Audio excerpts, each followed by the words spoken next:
এই হচ্ছে ডক্টর ইউনূস। আশা করছে যে নির্বাচন নিয়ে যে সরকার এবং সরকারের না থাকা মানুষগুলোর মধ্যে যতগুলো ভুল বোঝাবুঝির দূরত্ব কিংবা নিয়মের বেড়াজালে ফেলে একে অপরকে ঘায়েল করা, ছোট করা, মানহানির মামলা ইত্যাদি ইত্যাদি এগুলো দেওয়া, এই কালচার থেকে বাংলাদেশ বেরিয়ে আসলে একটা সুষ্ঠু নির্বাচন উপহার দিতে পরিবেশ তৈরি হবে যেখানে বাংলাদেশে এই প্রথম ডক্টর ইউনূস রাজনৈতিক দলদের সাথে মত বিনিময় করেন সুষ্ঠু নির্বাচনের জন্য। বাংলাদেশের কোনো সরকার প্রধান, বিরোধী দলের যিনি আছেন কিংবা অন্য যে প্রধান মূল রাজনৈতিক দলটা রয়েছে সেই রাজনৈতিক দলের প্রধান কিংবা দ্বিতীয় প্রধান ব্যক্তির সাথে আলোচনা করছেন। গত 15 বছরে আমরা এমন কোনো কিছু দেখিনি।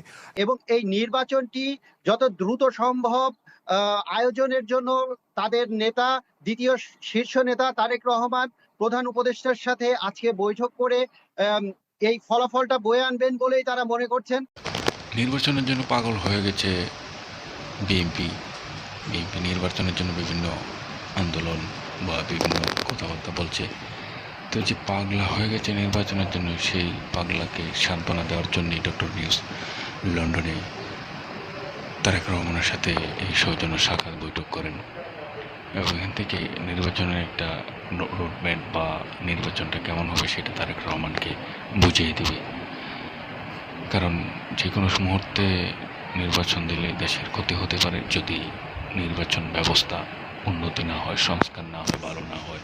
এই জন্য একটা সুষ্ঠু এবং নিরপেক্ষ এবং একটা উল্লেখযোগ্য, গ্রহণযোগ্য এবং একটা রেকর্ডযোগ্য নির্বাচনের জন্যই ডক্টর ইউনূসের এই প্রাণান্ত করেছে। এর আগে আমরা নির্বাচনের আগে সংলাপ খেলা দেখেছি, কিন্তু সেখানে আসলে রাজনৈতিক দলগুলো যে মনোভাব ব্যক্ত করেছেন, নির্বাচন নিয়ে তাদের যে মতপার্থক্য দূর করার চেষ্টা করেছেন, সেখানে সাবেক সরকার প্রধান যিনি পালিয়ে গেছেন তিনি শুনেছেন তিনি কোনো এমন কিছু করেন না যেখানে তাদের সম্মান থাকে। সেই জায়গায় শেখ হাসিনা এই চ্যানেলে নতুন হয়ে থাকেন অবশ্যই চ্যানেলটি সাবস্ক্রাইব করে পাশে থাকা বেল আইকনটি বাজিয়ে রাখবেন।